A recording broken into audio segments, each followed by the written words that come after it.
Hola, bienvenidos a un nuevo video para mi canal. En esta ocasión traigo la segunda parte de cetoacidosis diabética. En el video pasado ya había hablado sobre qué es la cetoacidosis diabética, así como también algunos datos epidemiológicos, y muy importante hablé sobre los desencadenantes y la fisiopatología, ¿ok?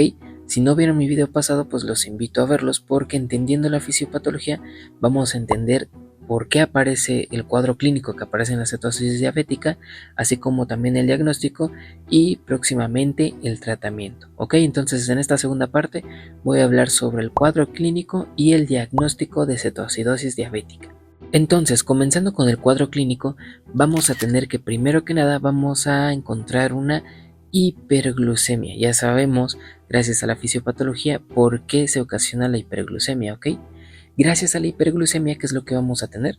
Vamos a tener poliuria, gracias a que, pues, como ya les decía en la fisiopatología, al haber hiperglucemia, esta glucosa en los túbulos renales funcionan con una presión oncótica, bueno, tienen una presión oncótica que pues jalan también consigo líquidos, ¿ok? Y como es mucha glucosa, pues no se va a poder absorber toda, entonces por eso se genera una poliuria. Además, gracias a al aumento de la osmolaridad que vamos a tener gracias a la misma hiperglucemia, vamos a tener que va a existir una polidipsia, ya que este aumento de la osmolaridad va a ser detectado por los osmorreceptores que se encuentran en el hipotálamo, que van a desencadenar como tal la sed, ¿ok? Entonces vamos a tener una sed excesiva o polidipsia. Así como también vamos a tener una polifagia. ¿Esto por qué? Porque recordemos que cuando no hay insulina, como en el caso de la cetoacidosis diabética, gracias a pues, la diabetes mellitus tipo 1, lo que se va a producir es el aumento de las hormonas contrarreguladoras y por ende vamos a tener una proteinólisis, así como también una lipólisis, ¿ok? Una lipólisis. Por ende, al estar agarrando prácticamente de nuestro cuerpo para obtener energía, pues nos va a dar hambre y vamos a tener una polifagia, ¿ok? Vamos a comer mucho. Así como también vamos a tener obviamente una pérdida de peso, porque si estamos utilizando las proteínas y también los lípidos para obtener energía, pues también a la larga va a haber pérdida de peso. Así como también trastornos visuales, que esto ya sería más que nada una complicación de la hiperglucemia, que sería una retinopatía, ¿ok? Ahora bien, en cuanto a la deshidratación, ¿qué vamos a tener? O bueno, ¿qué signos y síntomas vamos a tener gracias a una deshidratación? Vamos a tener taquicardia, hipotensión, pulso con poca amplitud, así como también retardo en el llenado capilar. También podremos tener enoftalmos y en casos graves podríamos llegar a tener un shock hipovolémico, ¿ok? Así como también tenemos síntomas gracias al catabolismo graso.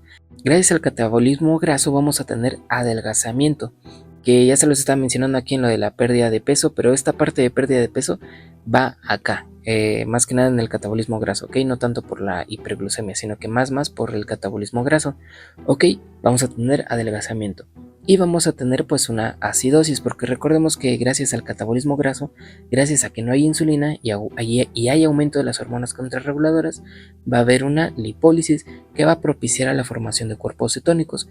Estos cuerpos cetónicos van a funcionar como ácidos que van a generar pues a la larga acidosis. ¿Ok? ¿Y cómo se va a manifestar esta acidosis en el cuerpo? Pues se va a manifestar, por ejemplo, con dolor abdominal, náuseas, así como también una respiración de Kussmaul, que son estas respiraciones rápidas y profundas. ¿Esto por qué? Porque cuando respiramos, ¿qué es lo que se va a perder? CO2.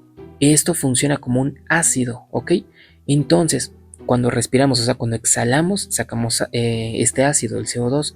Entonces, cuando tenemos acidosis por los cuerpos cetónicos, el cuerpo va a decir, a ver, me estoy acidificando, por decirlo así. Entonces, ¿cómo puedo eliminar ácidos de mi organismo? Pues respirando más rápido, tratando de sacar este dióxido de carbono, ¿ok? Entonces, por eso es de que se genera una hiperventilación, esta respiración de Kussmaul. Así como también vamos a tener acidosis por lo mismo de los cuerpos cetónicos y ¿qué es lo que vamos a tener gracias a esta acidosis? Como les digo, síntomas respiratorios como la respiración de Kussmaul, digestivas como ya les decía, náuseas, dolor abdominal, etcétera, así como también un aliento cetósico, ¿ok? Que es característico de esta entidad. Y también podríamos tener trastornos neurológicos, principalmente trastornos alteraciones de la conciencia, ¿ok? Podemos encontrar un paciente desde alerta en pacientes con cetoacidosis leve hasta pacientes estuporosos o en coma en pacientes con una cetoacidosis diabética severa. ¿Ok? Entonces ya en casos más severos, como les digo, vamos a encontrar un shock hipovolémico o hasta un coma diabético. ¿Ok? Entonces estos son los síntomas que encontramos en la cetoacidosis diabética, que es más sencillo explicarlo porque pues ya se los había explicado más o menos todo esto en la fisiopatología, ¿ok? O bueno, ya tendremos una idea del por qué ocurren cada uno de estos síntomas, ¿ok? Entonces ahora sí, ya pasando al diagnóstico, ¿qué es lo que vamos a tener? Primero el interrogatorio.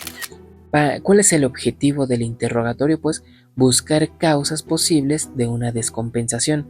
Ok, recordemos que para que se produzca la diabetes, la cetoacidosis diabética, nuestro paciente ya ya tiene que haber tenido diabetes mellitus tipo 1, y de esa diabetes va a ser mal compensado, maltratada, y aparte le va a llegar un precipitante. Ok, entonces tenemos a nuestro paciente con diabetes mellitus tipo 1 que puede o no saber que tiene diabetes mellitus tipo 1, y va a llegar un precipitante el cual va a desencadenar toda la cetoacidosis diabética, como lo vimos en el video pasado. Entonces, ahora bien, en el interrogatorio vamos a buscar eso, estas posibles causas de descompensación. ¿Por qué es que llegó a tal punto este paciente? Vamos a preguntar pues el inicio del cuadro, cuándo empezaron los signos y los síntomas, si ya había tenido cuadros previos parecidos, y cómo fue la resolución de esos cuadros, cómo se trató, si tuvo otras complicaciones o qué pasó en esos cuadros, así como también antecedentes heredofamiliares de importancia, como por ejemplo que si hay en nuestra familia, principalmente papás o hermanos, que tengan diabetes mellitus, ya sea tipo 1 o tipo 2, ok, pero principalmente tipo 1 en este caso. Entonces también hay que preguntar si en esos familiares tuvieron alguna complicación como la que está teniendo ahorita nuestro paciente. Ok, entonces ahí antecedentes.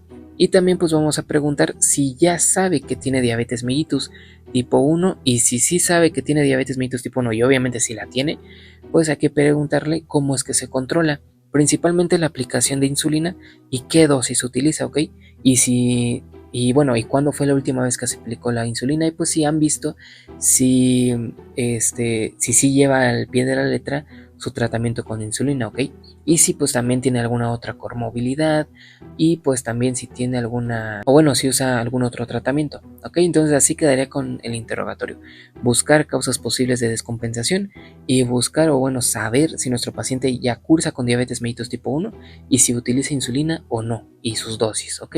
Eso sería lo importante. En el examen físico, ¿qué es lo que vamos a buscar? Principalmente signos de shock. ¿Por qué? Porque si encontramos signos de shock, quiere decir que ya es una cetoacidosis ya más grave, ¿ok?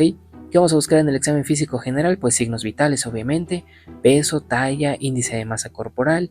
Como les digo aquí, signos de deshidratación, signos de shock, por decir, como tal. ¿Cuáles son los signos de deshidratación? Que pues ya vimos en la diapositiva pasada: esto de hipotensión, taquicardia, retardo en el llenado capilar, etcétera. Todo eso en oftalmos y todo lo demás. Así como también signos de acidosis, como el olor a afrutado, aliento afrutado, aliento cetósico, también dolor abdominal, náuseas, etcétera, ¿ok? Así como también un posible foco infeccioso que pues nos indique, nos lleve a pensar en que este fue el desencadenante que propició a la a la cetoacidosis diabética, ¿ok? Y también pues el examen neurológico, en donde lo más importante pues es evaluar el estado de conciencia de nuestro paciente, ¿ok? Como ya les dije, si es un paciente grave, pues ya va a estar hasta con estupor o coma, ¿ok? Y pues esta exploración física se va a estar repitiendo las primeras horas del tratamiento, entre la primera y la segunda hora del tratamiento. ¿Por qué? Porque cuando ya empecemos a dar el tratamiento, que lo vamos a ver en otro video, obviamente tienen que mejorar todos estos signos si es que estaban alterados, ¿ok? Si había signos de deshidratación, ¿ok? Hay que esperar de que ya con el tratamiento o se quiten o que vayan mejorando. Si habían signos de acidosis, lo mismo, que se quiten o que vayan mejorando, ¿ok? Esto pues gracias al tratamiento. Entonces, ahora bien, ya pasando a los laboratorios, ¿qué vamos a pedir? Yo ya les decía que como tal la tríada en el video pasado era hiperglucemia, cetosemia y también acidosis metabólica. Entonces, ¿qué es lo que vamos a buscar en los laboratorios? Pues esta tríada. Vamos a demostrar la hiperglucemia, la cetosemia, así como también la acidosis metabólica. Ok, entonces primero hay que checar la glucosa. ¿Con qué lo vamos a revisar? Con una prueba capilar, principalmente con una prueba capilar, porque esta prueba capilar nos va a indicar los niveles de glucosa que tiene el paciente en ese momento, ya que por ejemplo una hemoglobina glucosilada nos va a dar los niveles de glucosa que han tenido, bueno, el porcentaje que ha tenido entre 2 a 3 meses, ¿ok? Que también es importante pues para evaluar si sí o no podría tener una diabetes mellitus tipo 1, ¿ok? Pero lo más usado sería como tal la prueba capilar de glucosa, en donde pues llegamos a tener valores por arriba hasta de 200 de glucosa, ¿ok? Puede llegar hasta 300, 500, 600 de glucosa en pacientes pues ya muy graves, ¿va? Entonces ya demostramos la hiperglucemia. Ahora bien, vamos a checar la acidosis metabólica. ¿Con qué? Pues con una gasometría. Con una gasometría no solo vamos a evaluar la acidosis metabólica, sino que también nos va a dar la osmolaridad plasmática, que si recordamos en el video pasado vimos que va a aumentar esta osmolaridad. Ok, entonces vamos a tener valores por arriba de 290 miliosmoles, ok, más de 300. Ahora bien, en cuanto al pH, vamos a tener un pH disminuido, menor a 7.35, por eso es acidosis, y también un anion gap elevado, así como también una disminución del bicarbonato, generando como tal una acidosis metabólica con anion gap elevado, ¿ok? Ahora bien, para entender más o menos esto del pH, pasamos a esta diapositiva, en donde pues esta imagen es la misma que utilicé para explicarles cómo leer una gasometría arterial. Así que si quieren ver todo esto, o sea, todos estos pasos, pues vayan a ver mi video de cómo leer una gasometría arterial. Ok, pero pues bien, llega nuestro paciente, le hacemos una gasometría arterial, checamos el pH y en estos pacientes va a estar disminuido, por lo tanto va a estar en una acidemia. Ok, ahora en estos pacientes lo primero que pasa es de que gracias a la acidosis, gracias a estos cuerpos cetónicos, se va a empezar a consumir el bicarbonato. Por ende, el bicarbonato va a bajar, va a ser menor a 22.000 equivalentes sobre litro. Ok, por lo tanto, vamos a tener una acidosis metabólica. Ok, una acidosis metabólica. Ahora, paréntesis, eso es lo que vamos a tener en primeras instancias, ok. Ya después, cuando el cuerpo se da cuenta que está entrando en un estado de acidemia, un estado de acidez, y que el bicarbonato ya no es suficiente como para compensar esto, va a empezar la respiración de Kussmaul, esta hiperventilación. Vamos a estar sacando dióxido de carbono, ¿ok? Entonces también vamos a encontrar disminuidos los niveles de CO2, ¿ok?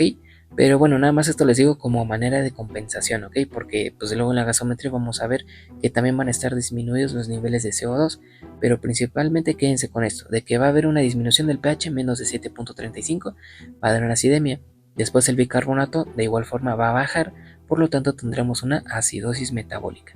Y cuando hay acidosis metabólica hay que checar la brecha aniónica, ¿ok? Hay que revisarla. Y cómo se mide esto, pues es sodio menos el cloro más el bicarbonato, ¿ok? Y pues obviamente este sodio, cloro más el bicarbonato pues nos lo da también en la gasometría arterial.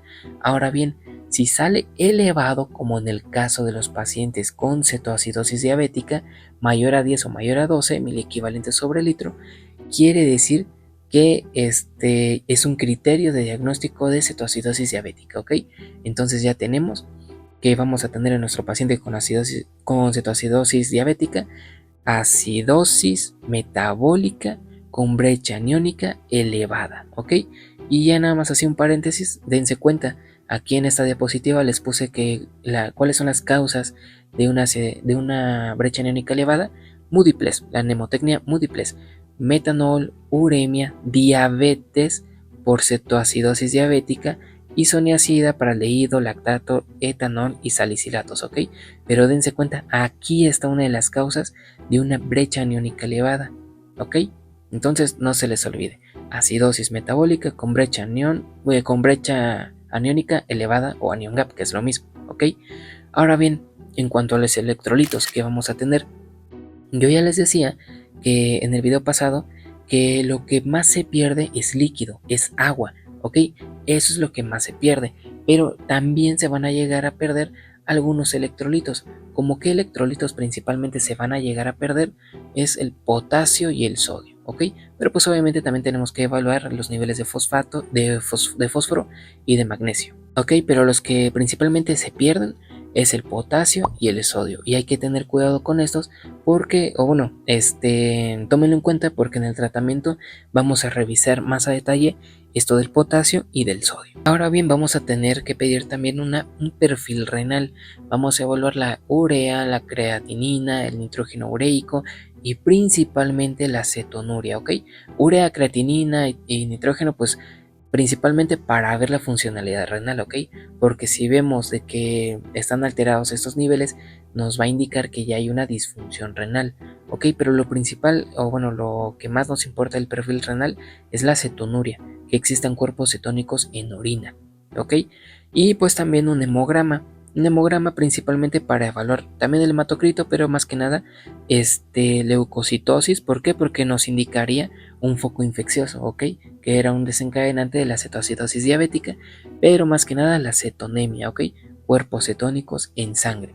Y si se dan cuenta, al checar la glucosa, la gasometría y el perfil renal, así como también hemograma, ya cumplimos con la triada, la de hiperglucemia, acidosis metabólica y cetonemia, ¿ok? Ya con eso estamos evaluando la triada y pues ya serían criterios diagnósticos de una cetoacidosis diabética. ¿Y qué vamos a encontrar entonces en los laboratorios? Como les decía, vamos a encontrar una hiperglucemia que van desde más de 200 miligramos sobre decilitro, pero en casos severos van de 350 a 900 miligramos sobre decilitro, ¿ok? También vamos a encontrar cetonas en suero que van a estar positivas. También, ojo, la hiponatremia puede ser de 130 miliequivalentes sobre litro, lo normal es de 135 a 145, entonces vamos a tener una disminución. En algunos pacientes sí, en algunos otros no. En este caso de una cetoacidosis severa, pues sí vamos a tener una hiponatremia. También muy importante la acidosis que ya se los estaba mencionando, un pH menor a 7.35, un bicarbonato también disminuido, menor a 22 miliequivalentes sobre litro. Y pues eso sería como tal importante, y como les decía también en la gasometría, que podremos encontrar unos niveles de CO2 bajos, ¿ok? ¿Esto por qué? Por la hiperventilación a manera de compensación. También una osmolaridad elevada, mayor de lo normal, ¿ok? Y pues ya pérdidas por extravasación y vómitos, como ya les decía, potasio, pérdidas de sodio, que son los más importantes a la hora de hablar del tratamiento, ¿ok? Y que hasta ahorita ya con el cuadro clínico y con los laboratorios, ¿qué diferenciales o bueno, qué diagnósticos diferenciales podríamos hacer? La de coma cetoacidético, coma hipoglucémico, estado hipoglucémico hiperosmolar, bronquiolitis, así como también una neumonía. ¿Por qué esto de la bronquiolitis y neumonía? Porque ya les decía que la diabetes mellitus tipo 1 es más frecuente en pacientes menores de edad, ¿ok? Aparte, esta cetoacidosis diabética, una de los síntomas, como ya les decía, es la hiperventilación. Entonces luego es frecuente de que se confundan en niños principalmente una bronquiolitis o una neumonía por estos signos de hiperventilación. Ok, entonces así quedaría como tal el diagnóstico diferencial y algunos laboratorios a pedir. Ahora bien, vamos, ya una vez que tenemos los laboratorios en estos pacientes con cetoacidosis diabética, hay que clasificarlos, ¿ok? Pero primero pues les voy a explicar un poco, bueno, les voy a hacer un recordatorio de cuáles serían los criterios principales a la hora de hablar de una cetoacidosis diabética. Hiperglucemia, más de 200 miligramos sobre decilitro. Cetonemia, más de 3 milimol sobre litro. Cetonuria positiva. Ok, cetonemia, pues cuerpos cetónicos en sangre, y cetonuria, cuerpos cetónicos en orina, perdón.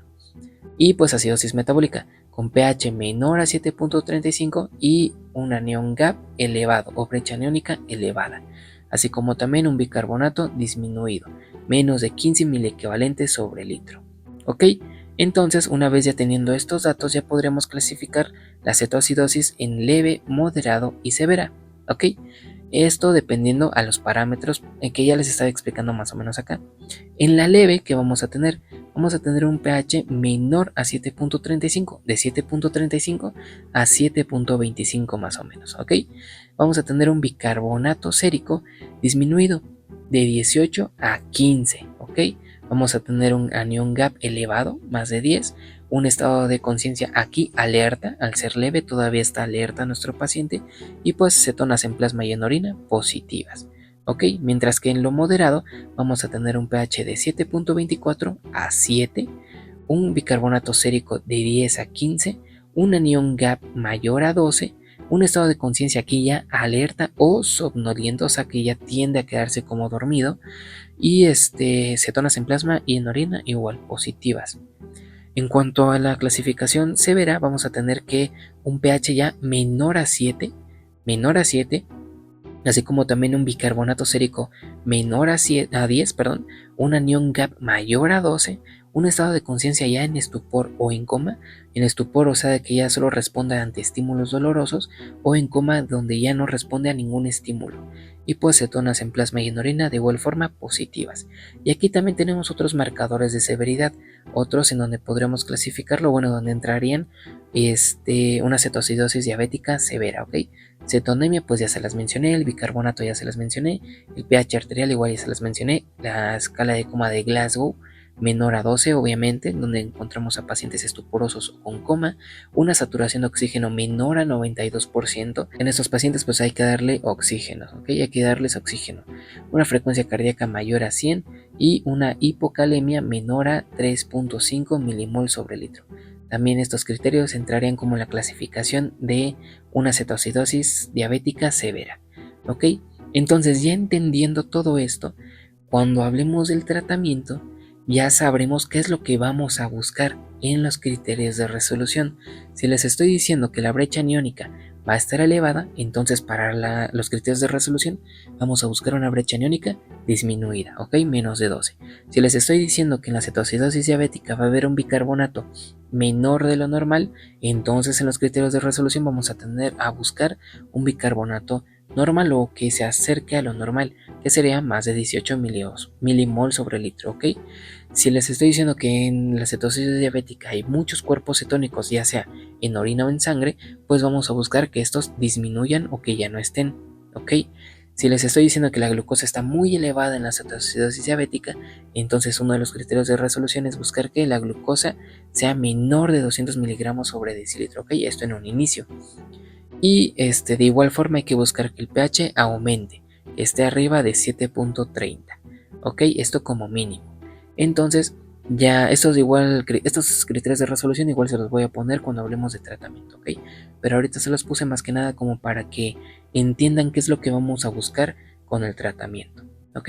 Entonces esto ha sido todo por el video de hoy. Les recuerdo que ya en el siguiente video voy a hablar ya más a detalle sobre el tratamiento, y pues aquí les dejo todas las referencias que utilicé.